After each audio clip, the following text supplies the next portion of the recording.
Hello guys, எல்லாம் எப்படி இருக்கீங்க?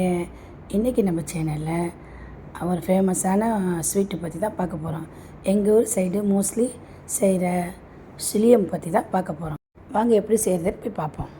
கடலைப்பருப்பு 1 கிலோ வேக வச்சு எடுத்துருக்கிறேன். அதை ஒரு மிக்சரில் போட்டு இந்த மாதிரி அடித்து வச்சுக்கிறணும். தண்ணி ஊற்றக்கூடாது. ஒன்று பாதியாக அப்படி அடித்து வச்சு எல்லாத்தையுமே இதே மாதிரி அடித்து வச்சுக்கோங்க. அப்புறம் ஏலக்காய் கொஞ்சம், சுக்கு கொஞ்சம் அதை போட்டு வறுத்துக்கங்க. வறுத்து எடுத்து அதையும் போட்டு இந்த மாதிரி நைஸாக முணுக்கிக்கங்க. மிக்சரில் போட்டு முணுக்கும் போது ஒரு ஸ்பூன் சீனி போட்டோம்னா சீக்கிரத்தில் முணுக்கிடலாம். அந்த மாதிரி முணுக்கி அதில் போட்டுருங்க. அப்புறம் வெள்ளைக்கட்டி எடுத்துக்கங்க. வெள்ளைக்கட்டி எடுத்து நல்லா தட்டிக்கிறணும். இதே மாதிரி தட்டிக்கங்க. ஒரு பிளாஸ்டிக் கவர் எடுத்து போட்டு இதே மாதிரி தட்டிக்கங்க. அப்புறம் ஒரு கிண்ணத்தில் போட்டு நைஸாக கட்டிக்கங்க. தட்டிட்டு அதையும் அதில் வெள்ளத்தை அந்த இதில் போட்டு நல்லா மிக்ஸ் பண்ணிடுங்க. அப்புறம் வேறு கிண்ணத்தில் மாற்றிடுங்க. ஏன்னா கிண்ணம் ரொம்ப சின்னதாக இருக்கிறதுனால பெரிய கிண்ணத்தில் மாற்றிட்டேன். ஒரு தேங்காய் வெள்ளையாக எடுத்துக்கோங்க. அதை போட்டு நல்லா வதக்குங்க. அடுப்பு ஸ்லோவாக வச்சு நல்லா வதக்குங்க. நல்லா வதக்கிட்டு நல்லா வாசம் தேங்காய் நல்லா வாசம் வந்த பிறகு அதில் போட்டு நல்லா மிக்ஸ் பண்ணிடுங்க. நல்லா மிக்ஸ் பண்ணிவிட்டு அப்படியே உருண்டை பிடிங்க. அப்படி உங்களுக்கு சுகர் பத்தாட்டினா சீனி நீங்கள் ஆட் பண்ணிக்கலாம். சில பேர் தேங்காய் பூ வதக்காமல் போடுவாங்க.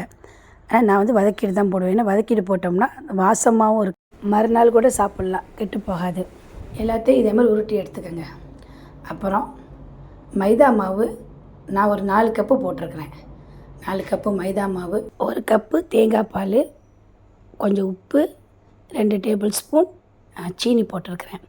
நான் வீட்டில் இருந்த தோசை மாவு 1 கப்பு ஊற்றிருக்கிறேன். உங்கள்கிட்ட அப்படி இல்லாட்டி அரிசி மாவு ஒரு 3 டேபிள் ஸ்பூன் போட்டுக்கோங்க.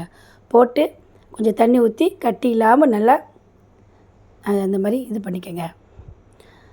இந்த பக்குவம் மாவு கட்டி பிடிக்கக்கூடாது. தோசை மாவு ஊற்றுற அளவுக்கு இருக்கணும் பக்குவம். இந்த மாதிரி நல்லா கிண்டிக்கங்க. கட்டி இல்லாமல் நல்லா கிண்டி நல்லா எடுத்துக்கோங்க. இந்த செஞ்சாச்சு.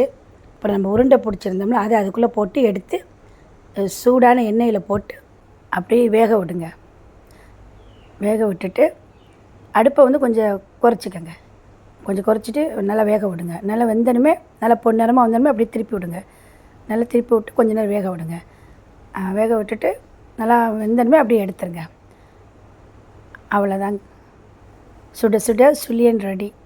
நீங்களும் இதே மாதிரி ட்ரை பண்ணி பார்த்துட்டு எப்படி இருக்குன்னு கமெண்ட் பாக்ஸில் மறக்காமல் கமெண்ட் பண்ணுங்கள். இந்த வீடியோ பிடிச்சிருந்தா மறக்காமல் சப்ஸ்கிரைப், லைக் அண்ட் ஷேர் பண்ணிடுங்க. இதே மாதிரி அடுத்த வீடியோவில் சந்திப்போம். பாய்.